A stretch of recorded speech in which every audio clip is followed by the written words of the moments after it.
नमस्ते बच्चों। आज मैं आपको राजस्थान के दुर्गों के बारे में बताने जा रहा हूँ। आज की कड़ी में मैं रणथंभौर के दुर्ग के बारे में अपनी बात कहूँगा। राजस्थान के प्राचीनतम ऐतिहासिक दुर्गों में रणथंभौर का दुर्ग भी सर्वाधिक प्रसिद्ध है।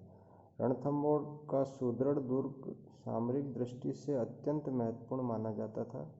यह दुर्ग दिल्ली बम्बई रेल मार्ग पर स्थित सवाईमाधोपुर रेलवे स्टेशन से लगभग 13 किलोमीटर दूर अरावली पर्वत श्रृंखलाओं से घिरा हुआ एक पहाड़ी पर स्थित है। यद्यपि यह दुर्ग ऊंची पहाड़ी के पठार पर निर्मित किया गया है, लेकिन प्रकृति ने इसे अपनी गोद में इस तरह से भर दिया है कि दुर्ग के दर्शन मुख्य द्वार पर पहुंचते ही हो सकते हैं। लेकिन दुर्ग की ऊंची प्राचीरों से आक्रांताओं पर मीलों दूर से दृष्टि रखी जा सकती है। यह दुर्ग चारों ओर वनों से आच्छादित है। इस दुर्ग के निर्माता और निर्माण तिथि के बारे में इतिहासकारों में मतभेद है। कुछ इतिहासकारों की मान्यता है कि इस दुर्ग का निर्माण 944 ईस्वी में चौहान राजा रणथान देव ने बनवाया था। उसी के नामानुसार इसका नाम रणथंभौर रखा गया, तो कालांतर में रणथंभौर हो गया। एक किंवदंती के अनुसार यह दुर्ग चंदेल राजपूत राव जैता ने बनवाया था। अधिकांश इतिहासकारों की मान्यता है कि 8वीं शताब्दी के लगभग महेश्वर के शासक रतिदेव ने इस दुर्ग का निर्माण कराया। रतिदेव संभवतः चौहान शासक था, क्योंकि यह तथ्य तो निर्विवाद है कि चौहानों ने इस प्रदेश पर लगभग 600 वर्षों तक शासन किया। चाहे जो भी इसका निर्माता रहा हो, किंवदंती एवं ऐतिहासिक आधारों पर यह निष्कर्ष निकाला जा सकता है कि 10वीं शताब्दी तक यह दुर्ग अस्तित्व में आ गया था और 12वीं शताब्दी तक यह दुर्ग इतना प्रसिद्ध हो गया कि उस समय लगभग सभी ऐतिहासिक ग्रंथों में इस दुर्ग की भौगोलिक और सामरिक स्थिति का उल्लेख मिलता है। हमीर रासो के अनुसार इसका प्रारंभिक नाम रणस्तंभपुर था। सामान्य रूप से इस दुर्ग में कोई कलात्मक भवन नहीं है, फिर भी विशालता, सुदृढ़ता और दुर्ग की घाटियों की रमणीयता दर्शकों को अपनी ओर आकर्षित करती है।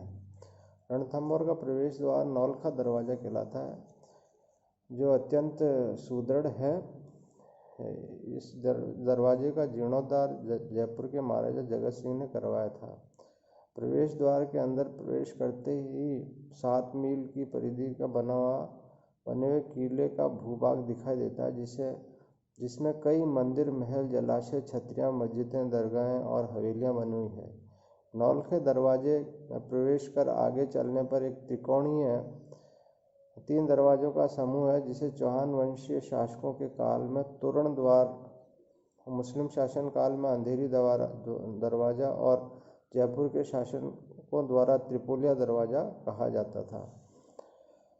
इस दरवाजे के ऊपर साधारण भवन बने हुए हैं, जो सैनिक और सुरक्षा कर्मियों के निवास हेतु प्रयोग में लाए जाते थे। इसी स्थान से सभी चौकियों और घाटियों की निगरानी रखी जा सकती थी।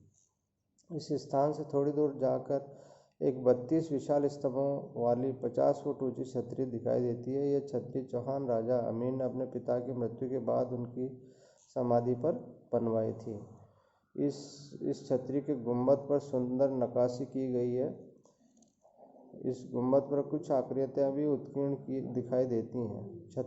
छतरी के गर्भगृह में काले भूरे रंग के पत्थर से निर्मित एक शिवलिंग है, जो इस छतरी के पास ही एक लाल पत्थर पर अधूरी छतरी के अवशेष दिखाई देते हैं। इस बारे में स्थानीय लोगों की मान्यता है कि सांगा की हाड़ी रानी करमवती ने इसे बनवाना आरंभ किया था, किंतु अचानक किले में चले जाने के कारण यह छतरी अधूरी रह गई। दुर्ग के मध्य भाग में राजमहल के भग्नावशेष दिखाई देते हैं। यह राजमहल 7 खंडों में निर्मित था, जिनमें 3 खंड ऊपर और 4 खंड नीचे बने हुए हैं। विशाल खंभे, सुरंगनुमा गलियारे, भैरव मंदिर, रसद कक्ष, शस्त्रागार इस युग की स्थापत्य कला के श्रेष्ठ नमूने हैं। इस महल के पिछवाड़े में एक उद्यान है जिसमें एक सरोवर भी है। इस उद्यान में एक मस्जिद के खंडर दिखाई देते हैं जिसे अलाउद्दीन खिलजी ने दुर्ग के अधिकार करने के बाद बनाया था। राजमहलों के आगे चौहान वंशीय शासकों द्वारा निर्मित गणेश मंदिर है। इस गणेश मंदिर की आज भी बड़ी प्रतिष्ठा है। इस मंदिर के पूर्व की ओर एक अज्ञात जल स्रोत का भंडार है। इस कुंड में वर्ष पर्यंत पर्याप्त स्वच्छ जल रहता है।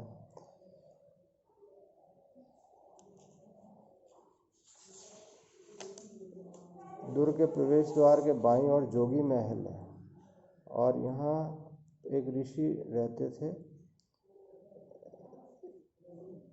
1961 में राजस्थान सरकार ने वन विभाग ने इससे नवनिर्माण कराया। आजकल बाग्स परियोजना के अंतर्गत यह नवनिर्मित भवन पर्यटकों का विश्राम गृह बना हुआ है।